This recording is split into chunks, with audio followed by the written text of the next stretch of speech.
Dengarlah bintang hatiku, aku akan menjagamu dalam hidup dan matiku. Hanya kaulah yang ku tuju.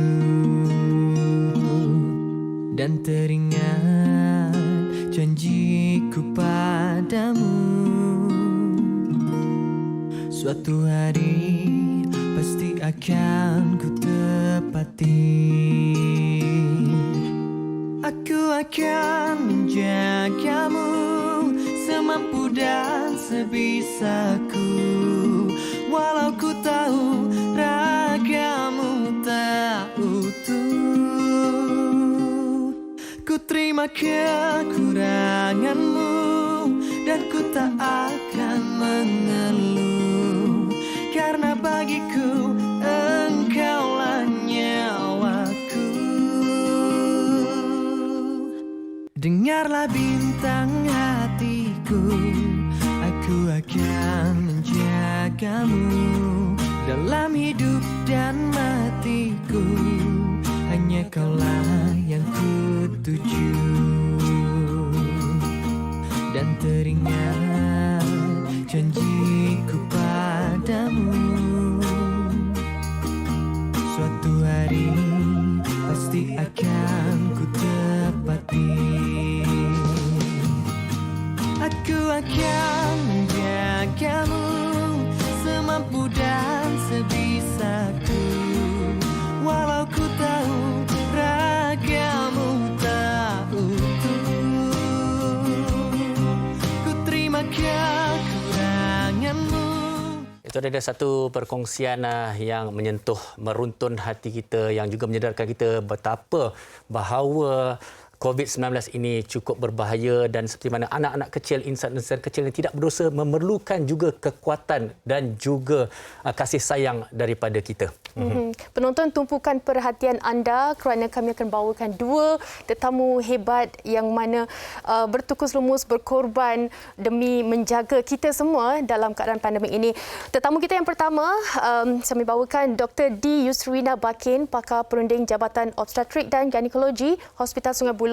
Dr. Yusrina ini, kalau boleh kita kongsikan sedikit, yang mana beliau seringkali menguruskan ibu-ibu hamil dalam pandemik ini, menyambut anak-anak kecil yang juga dijangkiti COVID-19 dan seterusnya. Dr. Fatihah Syahrudin, bekas pesakit COVID-19 kategori 5 yang alhamdulillah nampaknya tersenyum, berada di rumah, bukan di rumah saya sedang dia ada di mana tu Dr. Fatihah?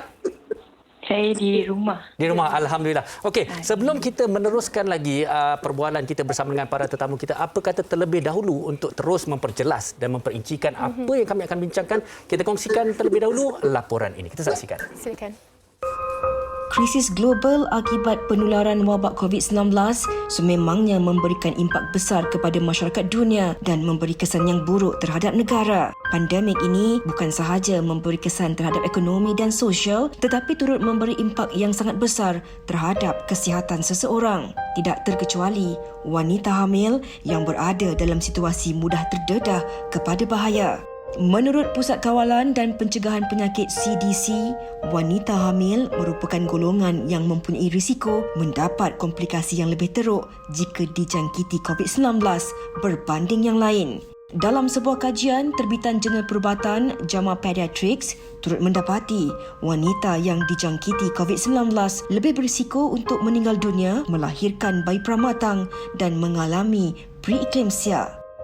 Justru ibu hamil digalakkan mendapat rundingan daripada doktor obstetrik dan mengambil suntikan vaksin kerana ia dapat dijadikan sebagai pelindung daripada ancaman COVID-19. Selain dapat mengurangkan risiko yang tidak diingini dan mendapat faedah daripada vaksinasi itu sendiri, ia juga turut memberi kesan yang baik terhadap bayi. Satu kes yang tular dahulu di mana seorang bayi yang berusia 30 minggu telah meninggal dunia ketika ibunya disahkan positif COVID-19. Sebelum ini, tular di media sosial apabila kisah seorang petugas barisan hadapan, doktor yang hamil 29 minggu disahkan positif COVID-19. Dr. Fatihah terpaksa dikomakan kerana keadaannya yang berada di kategori 5. Namun apa yang lebih menyedihkan, bayi di dalam kandungannya yang berusia 7 bulan terpaksa dikeluarkan melalui pembedahan C-section. Justru wanita hari ini ingin membawa perhatian penonton untuk mengupas tentang situasi yang berlaku hari ini dan sejauh manakah kesedaran serta tahap kefahaman masyarakat tentang pentingnya isu ini yang boleh memberi kesan terhadap kehidupan kita. Kesan terhadap kehidupan terutamanya kepada ibu hamil yang mana ketika ini betul-betul syarat dalam berdepan dengan keadaan COVID dan juga keadaan diri mereka sendiri. Benar. Baik, kita tak nak buang masa. Kita nak terus untuk soalan kita kepada Dr. Yusrina. Terima kasih kita ucapkan kepada Dr. Yusrina dalam kesibukan dengan tugas sudi bersama kita di Wanita hari ini. Baik, Doktor, mungkin Doktor boleh kongsikan keadaan melibatkan ibu hamil ketika pandemik ini. Okey, terima kasih. Fatih, terima kasih. Okay, Assalamualaikum warahmatullahi wabarakatuh dan salam sejahtera, salam satu Malaysia. Okay, Alhamdulillah syukur kehadrat Ilahi. Okay, kita dapat bertemu secara maya. Dan Ibu terima kasih saya ucapkan kepada wanita hari ini kerana menyebut saya lah dalam membincangkan topik hangat pada hari inilah kehamilan COVID-19. Di mana ibu, anak, which one yang kita kena pilih, which one kita kena perhati semasa pandemik ini. Okey, waktu pandemik ni, adalah satu saat yang sukar, saya sukar. Di mana keadaan ibu yang hamil itu sendiri adalah dalam keadaan yang imuniti yang rendah. Okey, mereka mudah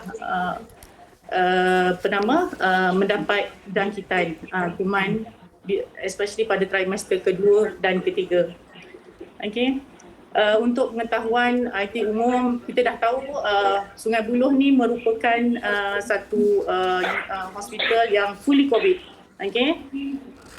Sejak Mac 2020.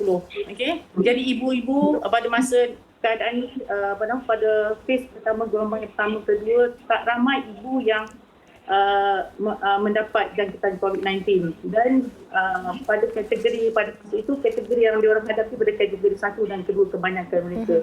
Pada saat ini, pada kategori ini, pada gelombang yang ketiga, kes bertambah banyak. Dan situasi di mana ibu-ibu ini dijangkiti COVID-19 dengan kategori yang lebih tinggi, kategori 4 dan ke-5 dalam masa sekejap sahaja. Dan keadaan keadaan di hospital mana-mana hospital di sekitar Selangor semakin padat dengan pesakit COVID-19. Jadi di Sungai Buloh ini menerima pesakit dengan keadaan katil yang terhad, menerima pesakit yang keadaan yang memerlukan kategori yang tinggi dan memerlukan bantuan oksigen. Okey. Okey, baik. Bermakna ini keadaannya semakin boleh kita katakan juga semakin kritikal lah di gelombang yang ketiga ni, doktor. Yes, okay. Betul. Baik, kita akan kembali bersama dengan Dr. Yusrina, tapi kita nak beralih pula kepada tetamu kita yang seterusnya, Dr. Fatihah, yang beliau sendiri melalui situasi yang disebutkan oleh Dr. Yusrina sebentar saya tadi, di mana positif COVID-19 kategori 5 dan kemudian terpaksa dikomakan. Jadi kita nak tanyakan juga tentang pengalaman itu dan juga keadaan terkini Dr. Fatihah sendiri dan juga bayi yang dilahirkan. Boleh dikongsikan bersama kita? Assalamualaikum. Terima kasih kepada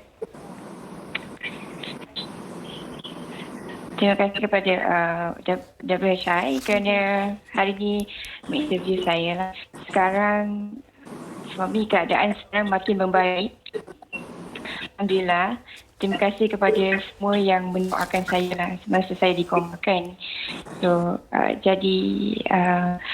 sekarang bayi masih di NICU di Sungai Buloh, masih dalam pemantauan kerana dilahirkan perawatan dan second shock bayi adalah positif COVID.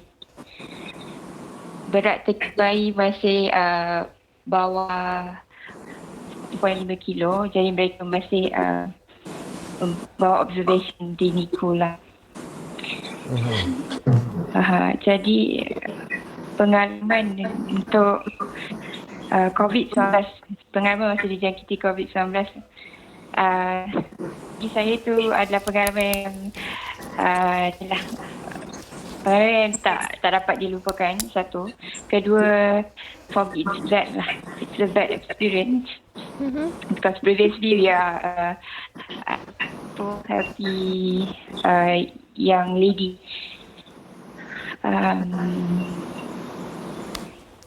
Okey, Dr. Fatihah, kalau saya boleh mencelah, apa yang paling Dr. Fatihah risaukan ataupun apa perasaan sewaktu diketahui anda positif dan kemudian pada masa yang sama juga sedang hamil kira-kira pada waktu itu 7 bulan, mungkin boleh kongsikan tak tentang perasaan itu? Masa tu perasaan yang paling saya risau lah anak saya lah yang dalam kandungan. Dan masa tu sebelum keadaan saya bertambah teruk, sebenarnya doktor-doktor yang merawat saya dah brief kalau if the condition getting worsen and I need to be intubated, diorang akan keluarkan bayi untuk masa sekarang. First dia adalah untuk selamatkan bayi dan itulah. Masa tu memang takut untuk bayi dan takut untuk diri sendiri juga. Baik.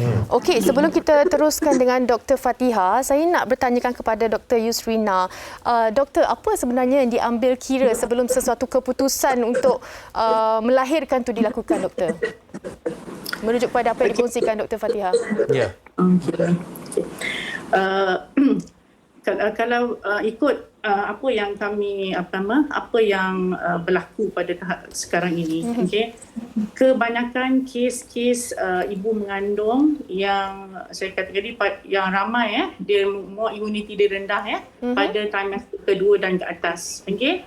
Mereka biasanya mereka tahap dia akan berubah dalam masa beberapa hari sahaja, dia akan jadi keadaan sebahagian teruk, okey.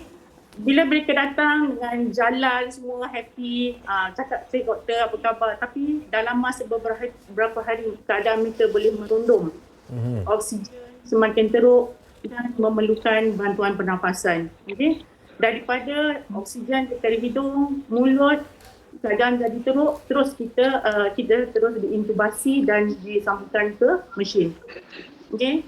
Bila keadaan ini berlaku, okay, mereka selalunya pesakit akan keadaan supine, terlentang. Tapi apa yang terjadi bila untuk pesakit COVID-19 keadaan prone keadaan terbalik, kita ada the best position untuk patient mendapat oksigen yang bagus. Tapi apa yang berlaku pada pesakit ibu yang mengandung, kita disebabkan gravid uterus tu sini, perut yang besar.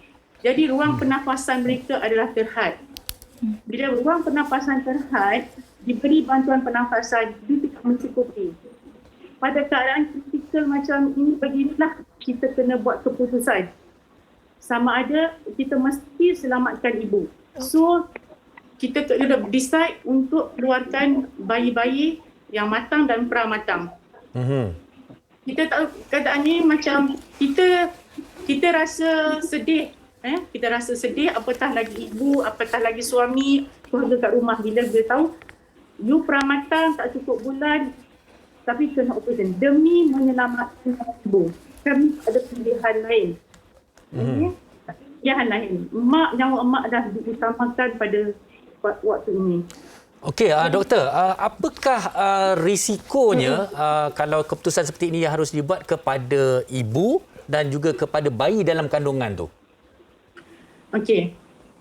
Risiko bayi adalah bayi pramatang. Kita sebagai pengalaman sebagai surgeon yang membuat pembedahan kepada ibu dengan bayi yang sangat-sangat pramatang. Satu, rahim dia adalah kecil, sukar kita untuk keluarkan bayi. Tetapi yang paling sedih sekali, kita tahu bila kita keluarkan baby, adakah baby ni akan survive? Tapi pilihan itu adalah untuk selamatkan ibu. sometimes saya mengeluarkan air mata sedih bila tengah cutting tu Bila tengah cutting tu saya keluarkan air mata. Ya Allah, selamatkan baby. Saya minta maaf kat baby. Saya perlu keluarkan you. Saya kena perlukan baby, saya minta maaf, saya kena keluarkan untuk selamatkan nyawa ibu. Itu yang bila kita berhadapan macam kita sedih. Tak sepatut baby keluar, kita keluarkan. Tapi demi untuk menyelamatkan nyawa ibu. Tak ada pilihan lain. Nyawa ibu adalah paling utama pada saat ini, waktu pandemik ini. Selepas pembedahan, kita tak tahu. Ibu masih berjuang di ICU dengan ventilation. Sama mereka boleh sihat, boleh sembuh ataupun sebaliknya. Baby keluar dengan komplikasi yang kita tahu boleh okey ke tahu tak okey. Itu yang satu yang dilema yang berat bagi kami lah. Decision yang paling sukar untuk kita buat. Saya faham doktor. Kami yang mendengar pun turut merasa sangat dilema, sangat sedih. Ini kan lagi doktor yang berada di dalam situasi tersebut. Baik, kita nak tanya kepada Dr. Fathiha, apa yang dilalui doktor bukan ringan ataupun bukan mudah sebenarnya sebagai petugas barisan hadapan sendiri. Tapi apa persediaan yang dilakukan doktor sememangnya telah pun ada untuk menerima sebarang risiko ketika itu? Bagaimana sebenarnya doktor menghadapinya?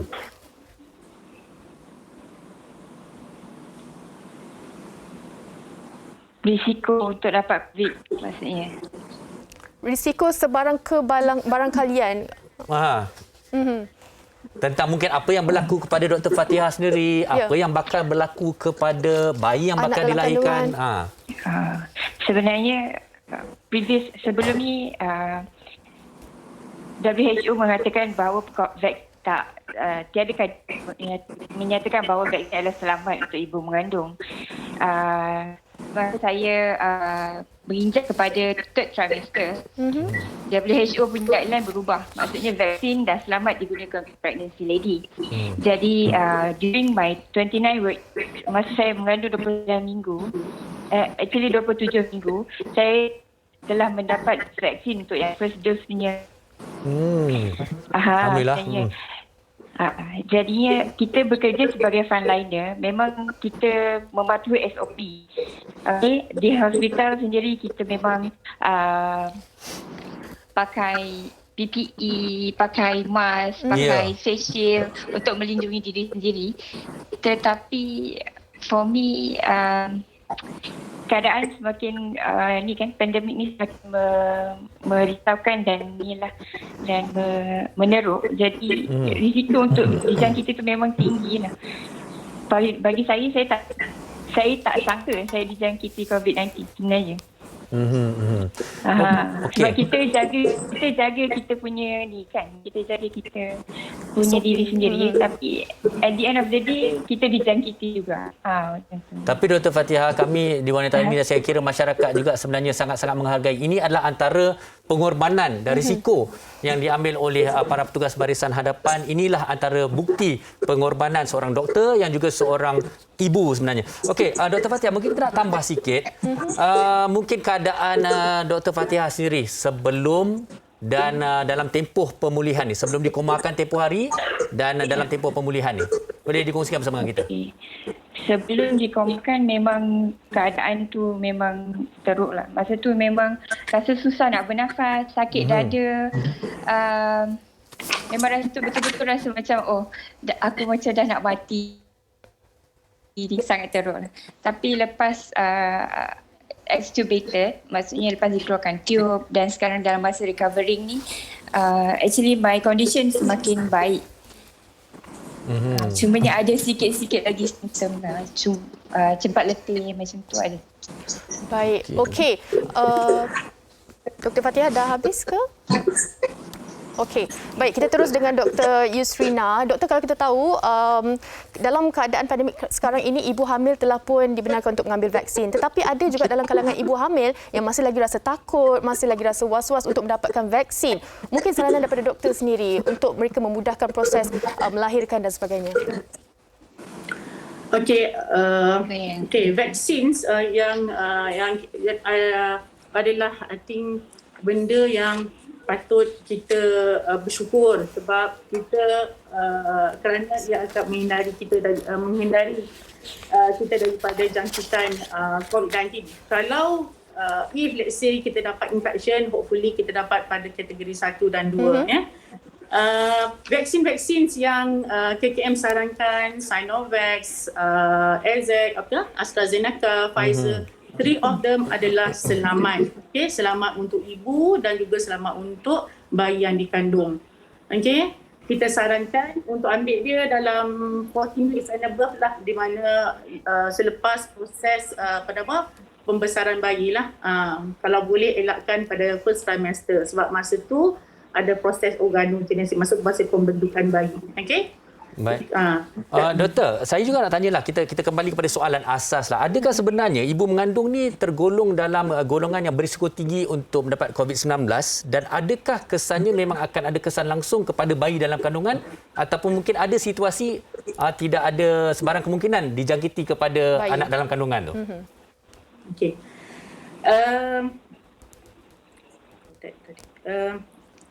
Vaksin soalan Farin, soalannya repeat your question. Okey, minta maaf.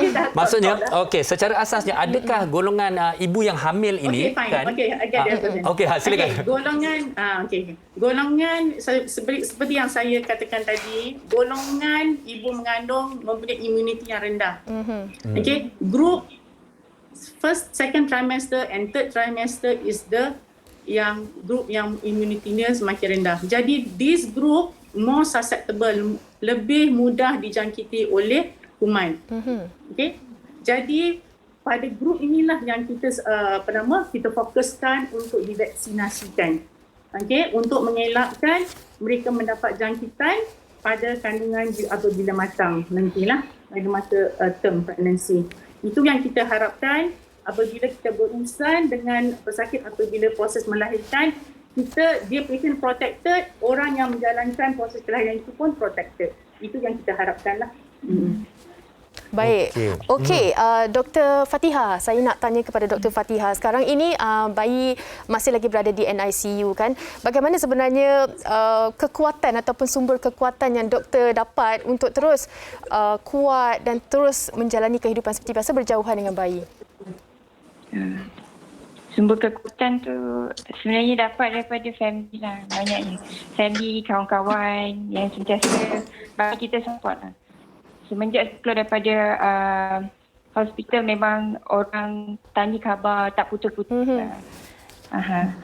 Okey, mungkin kita nak tanya juga, sehingga hari ini dah dapat berjumpa dengan bayi secara berdepan ke, doktor?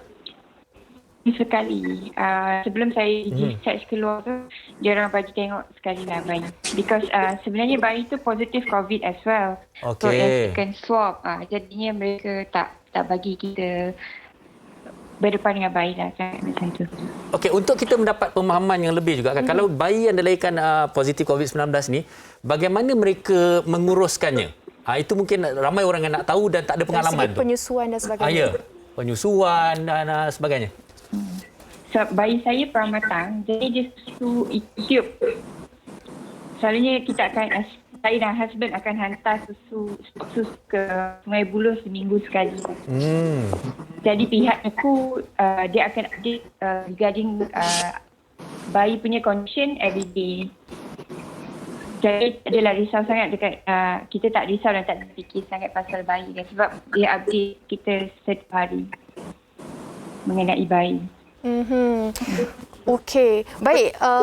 Dr. Yusrina, ini sesuatu yang menarik yang mungkin penonton tertunggu-tunggu untuk mendengarkan daripada doktor. Pengalaman doktor sendiri tentunya besar, tapi pengalaman disebabkan pandemik ini, ibu dan juga bayi dalam COVID, apa antara pengalaman yang paling tak dapat dilupakan yang memberi kesan kepada doktor? Okey, pengalaman yang saya tak boleh yang boleh menyentuh hati saya lah. Di mana ibu dan anak tak dapat diselamatkan ya. Di mana itu berlaku semasa shift teman sekerja saya lah, bukan berlaku pada saya, tapi the impact dia adalah besar kepada departmen saya lah. Di mana pesakit warga asing ini datang bersama teman ke kaunter pendaftaran Dewan Bersalin di mana teman memohon pertolongan. Okey, memohon pertolongan sebab dia telah di-reject daripada hospital swasta. Jadi tim kami 2-3 yang berada di kaunter tu telah pergi ke kereta untuk melihat pesakit apa yang berlaku pada masa itu. Pesakit tidak bernafas, nadi tak ada. Allah. Okey. So kita agak sukar untuk mengeluarkan ibu yang mengalami sebab saiz besar kan, jadi kita angkat beramai-ramai, angkat ke troli. Okay. So one of my officer jump on the patient, buat CPR sambil kita push patient ni ke emergency department. Okay. And then my two colleagues, one specialist and then one consultant pada masa yang attend this patient, immediately bersama dengan ni, semasa buat CPR tu kita buat cesarean section, kita pakai perimortem cesarean section. Sebab dari usus yang besar ni akan menghalang proses proses pernafasan dia. Jadi semasa kita buat cesarean section, apa yang tak dapat selamat, kita buat CPR lebih kurang 1 jam, mak pun tak dapat diselamatkan. Tapi apa yang menjadi something yang saya rasa terkesan, di mana kedua-dua pakar dan konsultan ini melakukan pembedahan hanya memakai mask N95 dengan gloves sahaja tanpa memakai proper. They don't think about their safety, but patient come first. Bila dah keluar semua, memang baru, saya tak pakai. Macam tu. Pada masa itu kita tak fikir patient COVID lagi. Kita tak tahu the status. Tapi bila balik, swab test tu, she is positive.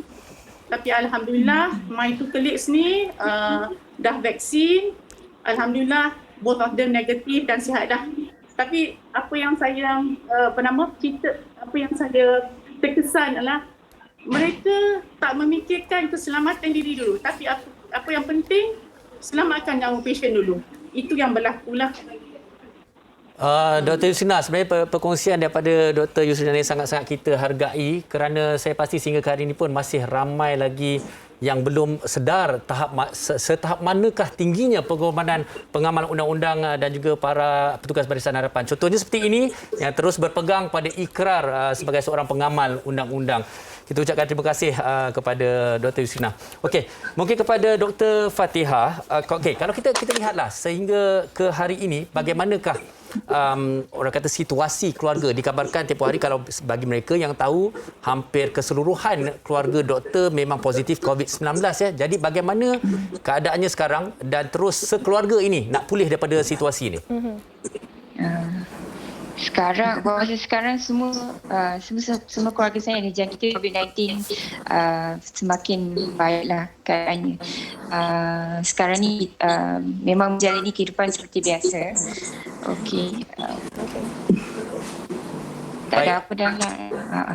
Jadi Alhamdulillah semuanya beransur pulih ya Dr. Fatihah. Ya, beransur pulih. Jadi kami di Wanita Hari ini terus mendoakan Dr. Fatihah sekeluarga dan juga bayi comel itu insya-Allah terus sihat. Dan segala-galanya dipermudahkan insya-Allah. Terima kasih sekali lagi Dr. Fatihah bersama dengan kita berkongsi pengalaman anda. Jaga diri. Terima kasih. Okey, Dr. Yusrina masih lagi bersama kita.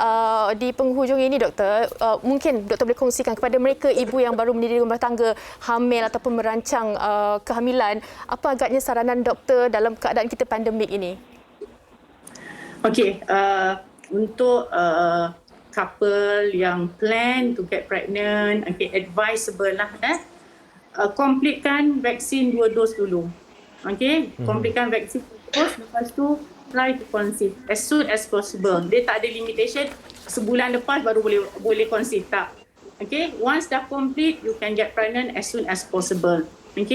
So in the meantime, gunalah apa cara untuk as a contraceptive method lah. Untuk ibu yang mengandung, diwajibkan, is a vaccination is a must. It's a compulsory lah untuk saya. Untuk ibu yang mengandung, because they are very at high risk group, selain daripada orang warga tua dan juga kumpulan yang berisiko tinggi yang mempunyai kencing manis diabetes. Mereka adalah sama sebab mereka adalah kumpulan yang berisiko tinggi. Get vaccinated. Okey, doktor, di penghujung ini juga satu soalan ringkas juga merujuk kepada golongan yang kita baru sebut saya tadi dan juga kepada masyarakat umum ni sebenarnya tentang masih lagi ada sikap acuh tak acuh, memilih-milih vaksin dan sebagainya. Saya nak doktor sampaikan pesanan kepada mereka. Silakan. Okey. Vaksin yang disarankan oleh Kementerian Kesihatan, 3 vaksin yang dipropos tu semuanya adalah selamat. Okey, semua adalah selamat untuk semua orang, untuk ibu, untuk anak dalam kandungan. Okey, ini adalah satu something yang protected us at this moment against daripada jangkitan jangkitan virus COVID-19 ni. Okey, gunakanlah opportunity ini untuk dapatkan vaksin. Okey, dia adalah selamat. Baik, sekali lagi kita ingin ucapkan terima kasih kepada Dr. Dee Yusrina Bakin kerana bersama dengan kita di Wanita Ini pada hari ini dan juga sebentar saya tadi bersama dengan kita Dr. Fatiah Shahruddin untuk topik kita pada hari ini iaitu kehamilan COVID-19 anak atau ibu didahulukan. Sekali lagi itu ucapkan terima kasih kepada kedua-dua tetamu kita. Jaga diri dan Assalamualaikum. Assalamualaikum. Okey, baik. Satu perbincangan cukup menarik. Okey, sebenarnya apa yang kita dapat simpulkan, saya kira sebenarnya hari ini kita tertumpu Fatin kepada ibu yang hamil. Tapi saya juga nak mengajak semua di luar sana, tanggungjawab kita terhadap menjaga, menghormati ibu yang hamil ini di kala pandemik COVID-19 ini juga penting. Jadi janganlah kita pentingkan di sini, kita sentiasa bantu mereka. Bantu mereka dari segi penjagaan SOP kita kerana apa-apa pun mereka ini orang kata insan yang lemahlah dalam berdepan dengan COVID-19 ini. Jadi terus untuk mengutamakan ibu-ibu hamil ini dan untuk ibu hamil jangan lupa untuk mendapatkan vaksin. 2 vaksin sebaiknya lah. Dan juga suami, ahli keluarga terdekat yang lebih-lebih lagi mungkin sekarang ini sedang nak menunggu menyambut kelahiran bayi. Jadi pastikan kesemuanya berjalan dengan lancar dan selamat. Terus jaga diri. Jadi satu perkongsian yang cukup menarik pada hari ini dan kita harap bermanfaat untuk kita semua. Kami nak berhenti rehat seketika. Kembali selepas ini kita bersama dengan Aina Abdul. Jangan ke mana-mana. Wanita hari ini.